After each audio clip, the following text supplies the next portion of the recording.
Sulaiman from Pakistan. Assalamu alaikum wa rahmatullahi wa barakatuh. Wa alaikum assalam wa barakatuh. So, Sheikh, last week when I was going to the masjid, I think it was Maghrib or Asr.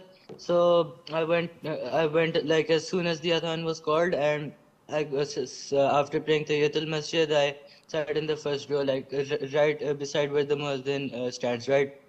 So right before the prayer was about to start, an old elderly man came and said like that I should move a bit to the side because these spots are for the elderly people, like right behind the imam. So he made me move, and is like, is this true? He said it's from the Sharia. First of all, unfortunately, a lot of the people who run the masjids, and especially the uncles, are ignorant imbeciles. They have no knowledge of Islam.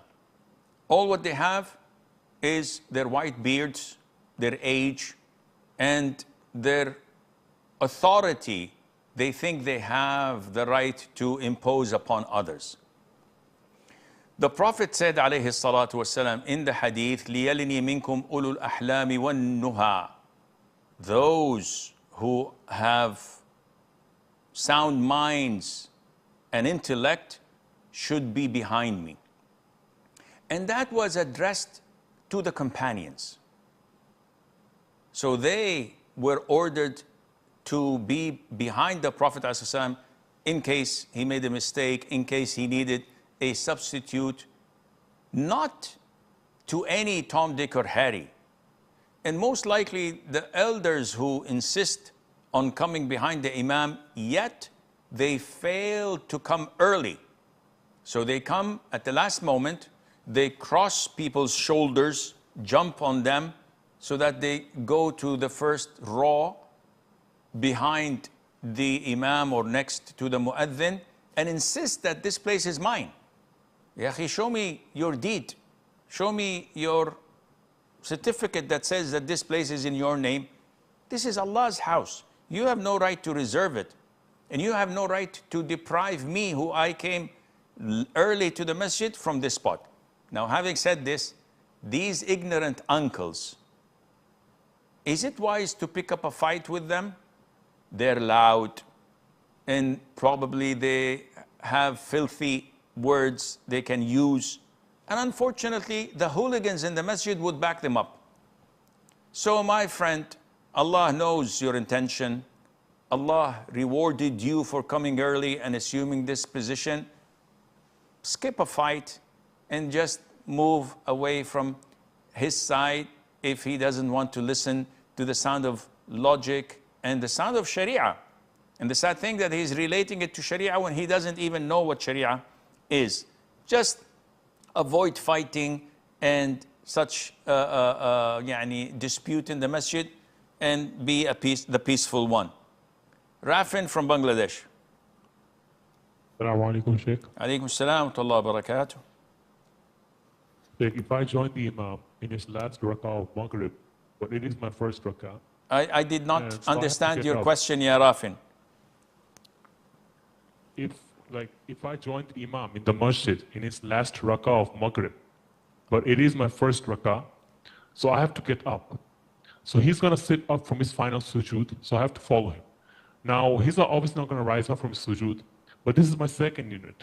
So when I get up from sujood with the Imam, do I say Allahu Akbar while rising from sujood and say it again while standing up? Or do I only say it while standing up from the sitting position after the Imam gives salam?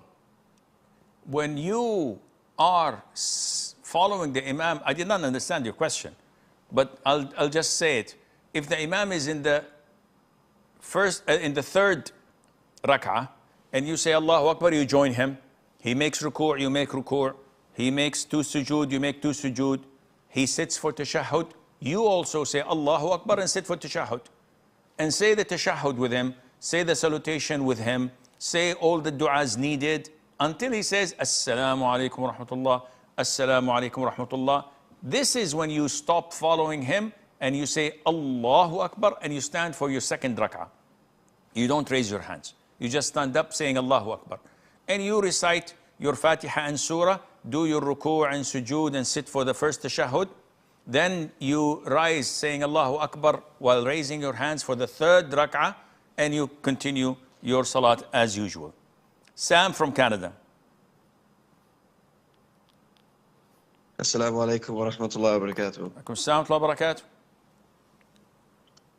My question is, if a person has a routine of making wudu after taking a shower, and then dhuhr time comes, and he's doubting whether he was in tahir, like whether his feet was washed, like whether he made wudu in the very start. When he knows he did, but he's always doubting whether he should wipe over the socks because he's not sure about whether he did the original state or not, which is like around after Fajr or around the Duha prayer, which is a long gap. So he's just, every time he's, like he knows he does wudu every time, but it's just when it comes to Dhuhr time, the part where he's about to wipe, he's just thinking, should I take it off just to be safe, or did I do it? I'm sure I did it. It is my routine. So what should a person do in this case? Jazakallah. You tell me, Sam, tell me, what is the certainty here? So he recalls having made wudu, but he's scared he may be wrong. Is he certain he made wudu or doubtful? It could be both. No, it can't be. Either he's certain 100%, then certainty is not affected by doubt. Or he's 99.9% certain, which is not full certainty, therefore it's doubtful. When you have full certainty, doubt does not impact your certainty. But when you're not certain, then the default is that you have not done that and you have to do it. Julie from Bangladesh.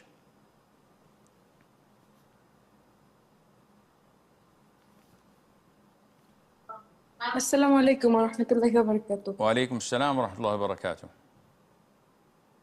When a girl's mood swings are caused by hormones, is it a sin if she misbehaves with someone, for example, her father, mother, husband, etc.? Is she accountable, yes or no? Yes. Then she's sinful. See, the one who is not sinful is the one whose the pen is uplifted. Who's the one that the pen is uplifted? A person who's insane. So if you're insane, no matter how bad you behave with or misbehave with your parents, you're not accountable. But if you're sane, you are a normal human being, justifying that, oh, I have this disorder in hormones and I may become impulsive, I may have rage issue. This does not take you off the hook. Sumaya from the UK.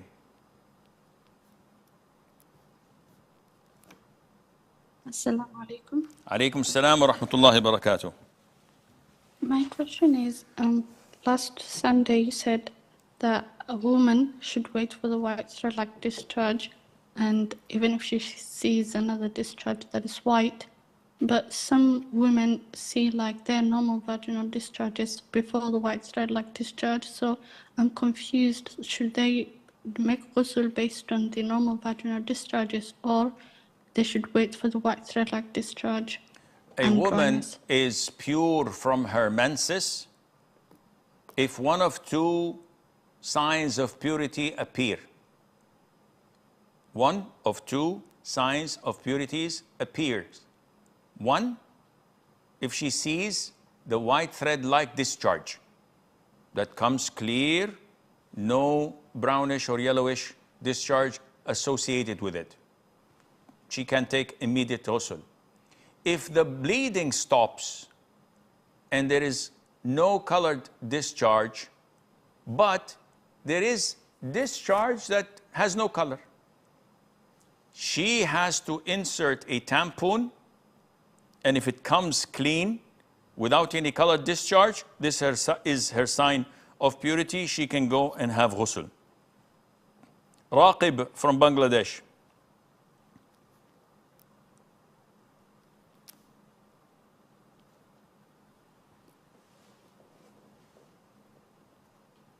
Raqib.